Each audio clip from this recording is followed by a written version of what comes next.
नमस्कार, मैं हूं सुनील और आप इस समय देखना शुरू कर चुके हैं अपना खास कार्यक्रम एजुकेशन एंड जॉब बुलेटिन यानी बिहार शिक्षा समाचार। दोस्तों, आज 15 अक्टूबर 2024 है, दिन मंगलवार। तो आप तमाम शिक्षकों के लिए हर छोटी बड़ी खबरों को लेकर आए हैं। इसमें हम बिहार शिक्षा विभाग की खबरों के साथ साथ बिहार के नियोजित शिक्षकों, बीपीएससी से बहाल शिक्षकों और बिहार के युवाओं के साथ साथ छात्र छात्राओं के लिए क्या छोटी बड़ी खबरें, तमाम खबरों से हम आपको कराते हैं अपडेट। दोस्तों, आपसे अपेक्षा है कि आप हमारी मेहनत को समझेंगे और अगर अब तक हमारे चैनल को आपने सब्सक्राइब नहीं किया होगा तो जरूर चैनल को सब्सक्राइब कीजिएगा। अगर हमारे इस वीडियो को फेसबुक पेज पर देख रहे हैं तो फेसबुक पेज को लाइक कर दीजिए, इंस्टाग्राम पेज को भी आप लाइक करें। दोस्तों, हम आपको बता दें कि बिहार के नियोजित शिक्षकों के पोस्टिंग का अब प्रोसेस जो है काफी तेज गति से बढ़ना शुरू हो गया है। दुर्गा पूजा समाप्त और दुर्गा पूजा समाप्ति के बाद तुरंत शीघ्र, अति शीघ्र कहें, गजट आ गया। बिहार गजट निकाला गया, बिहार गजट मुझे शामिल कर दिया गया, सार्वजनिक कर दिया गया। अब कोई चूकी परंतु इसलिए जैसे नहीं रह गया, लेकिन एक कमी जरूर है कि अगर किसी के द्वारा अगर कोर्ट का शरण पोस्टिंग ट्रांसफर को लेकर किया गया तो फिर से मामला अटक सकता है। जिस प्रकार से बयान आ रहे हैं कि कोर्ट का शरण लेंगे, अगर कोर्ट सचमुच में चल दिया गया तो फिर से वह ट्रांसफर पोस्टिंग का सपना कुछ दिनों के लिए अटक सकता है। लेकिन शिक्षा विभाग ने बड़ा तेजी से गजट भी जारी कर दिया है और इस शिक्षा कोष पोर्टल के माध्यम से आवेदन लेने की बात भी कर दिया गया है। प्राप्त जानकारी के अनुसार कह सकते हैं कि आवेदन लेने की तिथि भी इस सप्ताह में घोषित कर दिया जाएगा और अगले सप्ताह से ही आवेदन लिया जाना शुरू भी हो जाएगा। इसमें बहुत कुछ ध्यान रखा गया, स्थानीय स्तर पर समस्याओं को सुलझाया जाएगा और यह माना जा रहा है कि शैक्षणिक रूप से अनुमंडल बनाए जाएंगे, 3 से 5 अनुमंडल बनाए जा सकते हैं उसके अंतर्गत। यानी कि यूं कहा जा सकता है कि शिक्षा विभाग यह ध्यान रख रही है कि किसी भी शिक्षक का अपने घर से 15 से 20 किलोमीटर दूरी पर उनका पोस्टिंग किया जाएगा। अगर यह बातें हो जाती है तो शिक्षकों की कोई परेशानी नहीं होगी। शिक्षिकाओं को मैं इसलिए नहीं कह रहा हूं क्योंकि उन्हें पहले ही राहत मिली है। उन्हें क्या राहत मिली है? जिस विद्यालय में अभी पोस्टिंग है उस विद्यालय के पंचायत में उनकी पोस्टिंग नहीं होगी। उनका मैके जहां है वहां पंचायत में नहीं होगा। उनके पति का जहां घर है उस पंचायत में नहीं होगा। 3 पंचायत छोड़ के वह किसी भी पंचायत में कर सकते हैं, तो राहत वाली बात है। बिहार में शिक्षकों के ट्रांसफर पोस्टिंग की नई नियमावली की अधिसूचना जारी कर दी गई है। थोड़ी सी बात को आप समझिएगा। हम आपको बता दें कि बिहार सरकार के शिक्षा विभाग ने शिक्षकों के ट्रांसफर पोस्टिंग के बनाई गई नई नियमावली की अधिसूचना बीते दिन जारी कर दी। राज्य के सरकारी स्कूलों में कार्यरत बीपीएससी द्वारा नियुक्त शिक्षकों के साथ साथ सक्षमता परीक्षा पास विशिष्ट शिक्षक बनने वाले नियोजित शिक्षकों को इस नीति का लाभ अब मिलेगा। बीते दिन शिक्षकों की नई स्थानांतरण नियमावली को गजट में प्रकाशित कर दिया गया है। तो यह बहुत बड़ी खबर है बिहार के नियोजित शिक्षकों और बीपीएससी से बहाल शिक्षकों के लिए। यह अनुमान लगाई जा रही, बताई जा रही है, कही जा रही है कि दिसंबर महीने में शिक्षकों को नया विद्यालय मिल जाएगा, नए विद्यालय में ड्यूटी करेंगे। लेकिन फिर से मैं कह रहा हूं कि डर वही कोर्ट का। अगर कोर्ट में मैटर चला गया तो यह जानते हैं, समझते हैं कि सबसे पहले कोर्ट किसी डिसीजन तक पहुंचने से पहले, किसी डिसीजन पर पहुंचने से पहले जो कार्रवाई हो रही है उस पर तत्काल रोक लगाती है। अगर ऐसा हुआ तो फिर से रुक जाना पड़ेगा और फिर अगले साल 2025 का इंतजार करना होगा, और उसकी 25 में भी जब तक चुनाव विधानसभा का नहीं होगा लंबी पारी हो जाएगी। फिलहाल इसमें और बाधा आएंगे। जिस प्रकार से शिक्षकों की पोस्टिंग की बात दिसंबर महीने में की जा रही है, तो फर्स्ट वीक तक व्यवधान है पोस्टिंग में। वह है पैक्स चुनाव, जिसमें शिक्षकों की भी ड्यूटी लगाई जाती है। तो इस स्थिति में नवंबर महीने से पैक्स का मतदान होगा और दिसंबर के प्रथम सप्ताह में भी है, उसके बाद उन्हें पोस्टिंग कर दिया जाएगा। और उसके बाद हो सकता है कि बिहार में चुनाव की प्रक्रिया शुरू हो जाए। सक्षमता 2 जो जिनका रिजल्ट होने वाला है, आंसर की जारी की गई है, उन्हें फिलहाल इंतजार करना होगा और नए वर्ष में उनका पोस्टिंग हो सकता है। हाँ, रिजल्ट आने के बाद काउंसलिंग की प्रक्रिया उनकी शुरू की जा सकती है। इधर स्थानीय स्तर पर सुलझाई जाएगी हर समस्या को। शिक्षकों की समस्या का स्थानीय स्तर पर ही अब निस्तारण किया जाएगा। इसके बाद ही यदि समस्या का समाधान नहीं हुआ तो मुख्यालय के अधिकारी इनमें कार्रवाई करेंगे। जिला और मुख्यालय स्तर पर कमेटी गठित की गई है। जिला स्तर पर डीएम कमेटी के अध्यक्ष होंगे। इसके निर्देश में शिक्षकों की समस्याओं के बारे में जानकारी प्राप्त की जाएगी। जानकारी के अनुसार स्कूलों में शिक्षकों की अनुपस्थिति, बेंच डेस्क, शिक्षकों की कमी, छात्रों की उपस्थिति, कह सकते हैं कि छात्रों की उपस्थिति, छात्रों की किताब, मिड डे मील सहित अन्य समस्याएं होती है। इसको लेकर शिक्षक डीईओ से शिकायत करते हैं। कई मामलों में डीईओ का अधिकार सीमित होने की वजह से स्कूलों की समस्या का निस्तारण नहीं हो पाता, इसलिए डीएम को यह कार्य दिया गया है, सौंपा गया है। इधर पहले सीबीएसई के बच्चे सीखेंगे प्रोग्रामिंग, कोडिंग। 4 नवंबर से 17 दिसंबर तो होगा बूट कैंप।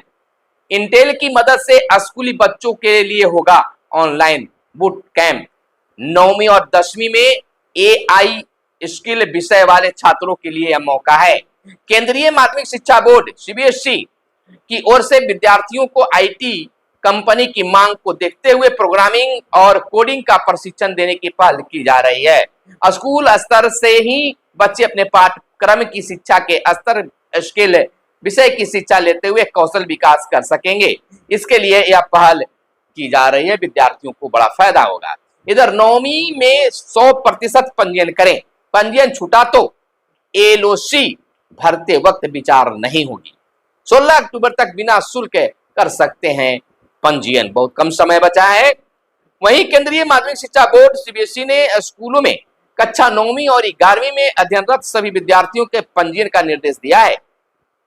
बोर्ड ने इस संबंध में सभी स्कूलों में प्राचार्यों को पत्र लिखा है और बोर्ड ने कहा है कि 9वीं और 11वीं के 100% बच्चों को पंजीयन सुनिश्चित हो। एक भी विद्यार्थियों का पंजीयन नहीं छूटे, तो यह बड़ा बोर्ड का निर्देश है। वहीं विद्यालय सहायक के रूप में बहाल किए जाएंगे मृत शिक्षकों के आश्रित। अनुकंपा पर बहाली का मामला काफी दिनों से रुका था।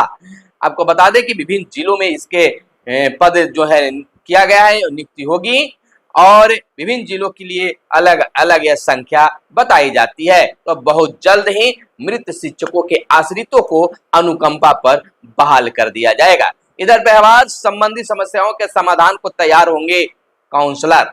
एनसीईआरटी की बात है। बच्चों और युवाओं में बढ़ते अवसाद, खिन्नता, गुस्सा, सुसाइड विचार आने और नशे आदि की समस्याएं बढ़ रही। अक्सर देखा जाता है, इनकी स्कूली स्तर पर ही पहचानना जरूरी है। बच्चों और युवाओं में बढ़ती व्यवहार संबंधी समस्याओं का जड़ से जानने और उसे रोकने के लिए राष्ट्रीय शैक्षिक अनुसंधान और प्रशिक्षण परिषद एनसीईआरटी काउंसलर तैयार करेगा। इसके लिए एनसीईआरटी 2025 में गाइडेंस एंड काउंसलिंग में डिप्लोमा कोर्स कराने जा रहा है। यह कोर्स 1 साल का होगा। इसमें 14 मॉड्यूल का प्रशिक्षण मिलेगा। कोर्स जनवरी से शुरू होगा और दिसंबर तक चलेगा। यह 3 चरणों में पूरा होगा। पहला चरण 6 महीने का होगा। यह डिटेल्स और ऑनलाइन कराया जाएगा। वहीं दूसरे चरण में 3 महीने का होगा, यानी दूसरे चरण 3 महीने का होगा, जिसके लिए उम्मीदवारों को निर्धारित सेंटर जाना होगा। तीसरे चरण में इंटर्नशिप होगा। तो इस तरह से इसके लिए खास व्यवस्था किए जा रहे हैं। इधर इस शिक्षा कोष पोर्टल पर विद्यार्थियों की नहीं दी सूचना तो अब करवाई होगी। निजी स्कूलों को भी आधार संख्या के साथ छात्र छात्राओं की सूचना करनी होगी अब अपलोड। 117 विद्यालयों ने अपलोड नहीं किया है पटना में। 77 निजी स्कूल सदर के सूचना नहीं देने वाले हैं पटना में। तो अब बता दें कि इस शिक्षा कोष पोर्टल पर विद्यार्थियों की सूचना नहीं देने वाले स्कूलों को अब महंगा पड़ने जा रहा है। छात्र छात्राओं की सूचना नहीं देने वाले पटना जिले की अगर बात कर लें तो पटना जिले के विभिन्न प्रखंडों में से 117 विद्यालय हैं। यह अब पूरे बिहार में यह लागू हो गया है कि अगर सूचना नहीं डाली गई तो प्रधानाध्यापक पर कार्रवाई तय मानी जा रही है। वहीं 11वीं में नामांकन लेने वाले विद्यार्थी 22 तक कर सकते हैं आवेदन। आपको बता दें कि बिहार विद्यालय परीक्षा समिति ने 11वीं कक्षा सत्र 2024-25 में नामांकन लेने वाले विद्यार्थियों के लिए रजिस्ट्रेशन यानी पंजीयन की तिथि बढ़ा दी है। अब विद्यार्थी 22 अक्टूबर तक रजिस्ट्रेशन फॉर्म भर सकते हैं। इससे पहले 9 अक्टूबर को रजिस्ट्रेशन की अंतिम तिथि समाप्त हो गई थी। इस समिति ने छात्र हित को ध्यान में रखते हुए रजिस्ट्रेशन फॉर्म भरने की तिथि बढ़ा दी है। तो बिल्कुल अगर आप पीछे रह गए हैं तो इसका फायदा उठाएं। वहीं हम आपको बता दें कि पोर्टल पर हाजिरी से मुक्त किया जाए, यह मांग किया गया है शिक्षक संगठन के द्वारा कि इससे मुक्ति किया जाए। हर वर्ष 2 बार होगा अब शिक्षकों का प्रशिक्षण। केंद्र प्रायोजित टीचर ट्रेनिंग प्रोग्राम से लाभान्वित होंगे बिहार के 5 लाख से ज्यादा शिक्षक। जनवरी फरवरी में प्रशिक्षण कार्यक्रम शुरू होगा। बिहार के सरकारी विद्यालयों में कार्यरत शिक्षकों को प्रत्येक वर्ष 2 बार आवासीय प्रशिक्षण दिया जाएगा। दिसंबर में शिक्षकों के स्थानांतरण और पदस्थापन के बाद उन्हें आवासीय प्रशिक्षण दिलाने के लिए कार्य योजना तैयार की गई है। शिक्षा विभाग के अपर मुख्य सचिव डॉक्टर एस सिद्धार्थ ने स्कूली शिक्षा में गुणवत्ता का विकास ही इसके लिए शिक्षकों को 2 वर्ष में 2 बार प्रशिक्षण दिलाने के लिए सभी जिलों को तैयारी करने का दिशा निर्देश दिया गया है। जनवरी फरवरी में प्रशिक्षण कार्यक्रम शुरू किया जाएगा। केंद्र से मिली 32.20 करोड़ की राशि इसके लिए। प्रारंभिक विद्यालयों में 7,279 विशेष शिक्षकों की होगी अब नियुक्ति। तो शिक्षा विभाग हर कदम कुछ न कुछ नई बातें ला रही है। इधर सरकार के निर्णय के खिलाफ आंदोलन करेंगे शिक्षक संगठन। बिहार राज्य प्राथमिक शिक्षक संघ की बीते दिन एक बैठक हुई जिसमें कहा कि कई ऐसे नीति विभाग के हैं जिसके लिए आंदोलन किया जाएगा। वहीं हम आपको बता दें अगली खबर यह है कि ऑनलाइन हाजिरी से मुक्ति को आंदोलन की चेतावनी दी गई है। आपको बता दें कि शिक्षकों को इस शिक्षा कोष पर ऑनलाइन हाजिरी बनाने में मुक्ति सहित अन्य लंबित समस्याओं का निराकरण की मांग को लेकर बिहार राज्य प्राथमिक शिक्षक संघ ने आंदोलन की चेतावनी दी है। इधर बिहार के सभी 81,000 सरकारी स्कूल जो हैं बिल्कुल फिर से पूजा बाद संचालित हो रहे हैं। बच्चों की प्रथम दिन कुछ कमी रही लेकिन दूसरे दिन अच्छा खासा। चलिए हम आपको अगली खबर के रूप में बता दें कि प्रारंभिक विद्यालयों में 7,289 विशेष शिक्षकों की बहाली होने जा रही है। तो यह थी आज की खास प्रमुख खबरें। दोस्तों आपसे एक सवाल है कि अगर जो गजट जारी किया गया है या स्थानांतरण पोस्टिंग नीति में कोई प्रॉब्लम है, आपकी सुविधा हो रही है, आपको सुविधा हो रही है तो कमेंट करके बताइए। आपकी बातों को उठाने का प्रयास किया जाएगा। हम उम्मीद नहीं पूर्ण विश्वास के साथ कहते हैं कि अगर चैनल पर पहली बार आए हैं या अब तक चैनल को सब्सक्राइब नहीं किए तो चैनल को जरूर सब्सक्राइब कर दीजिएगा। यह चैनल आपके लिए हमेशा आवाज उठाते रहा है। भले ही कुछ समय के लिए आपको लगता हो कि यह उलूल जुलूल खबरें आपके बीच परोसने का काम करते हैं, तो ऐसी हमारी कोशिश नहीं है, क्योंकि बहुत समय निकालकर आपके लिए खास वीडियो बनाने का प्रयास करते हैं। फिर मिलेंगे अगले वीडियो में, तब तक के लिए दीजिए इजाजत। जय हिंद, जय भारत, वंदे मातरम।